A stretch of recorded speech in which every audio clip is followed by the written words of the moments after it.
ইফালে আহিছে এইখিনি আৰু এটা আৱাজ শুনিলোঁ শুনাৰ পিছত আপোনাৰ গাড়ীটো তাৰপৰা কণ্ট্ৰল কৰিব পাৰিছে পৰা নাই নাজানো এটা ডিভাইডাৰ উঠাই দিলে উঠাই পেলাই পাল্টি মাৰাটো মই দেখি পেলাই আপোনাৰ উত্তৰ আৰু দক্ষিণ চাইডেদি মোৱা হৈ ঘূৰি থকাটো মই পাইছোঁ মই ডাইৰেক্ট ইফালে এই চাইডত পলাই গৈছোঁ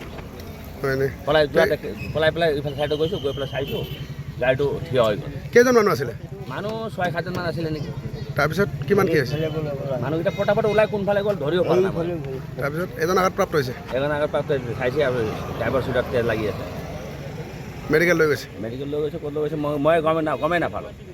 মানুহকেইটা দেখি কেইজনমান ওলাই থকা দেখিলোঁ তাৰপিছত নেদেখিলোঁ মানুহ একো হোৱা নাই আসাৰ কাৰণে গাড়ীখন ঘূৰি গ'ল তাৰপিছত পিছত বেলেঞ্চ হেৰাই গ'ল বেলেঞ্চ হোৱাৰ পিছত সেই ৰাস্তাৰ এইটো পৰা ডিভাইডাৰত মাৰি আকৌ এইটো ফালে আহিছে তিনি পাল্টি মাৰিছে পাল্টিটো মৰা নাই গাড়ী পাল্টি মাৰিলেতো গাড়ীখন বডি হ'ল হয় না ফ্ৰেকচাৰ হ'ল হয় পাল্টি মৰা নাই গাড়ীখন ঘূৰি গ'ল ব্ৰাক হ'ল হ'লে গাড়ীখন ঘূৰি গ'ল একো হোৱা নাই আপোনাৰ নাই একো হোৱা আৰু লগৰটোৰ যে তেজ ওলাইছে কি হৈছে লোক এখন মানে মোৰ গাঁতত লাগাৰ কাৰণে তাৰ ব্লাড ওলাই গ'ল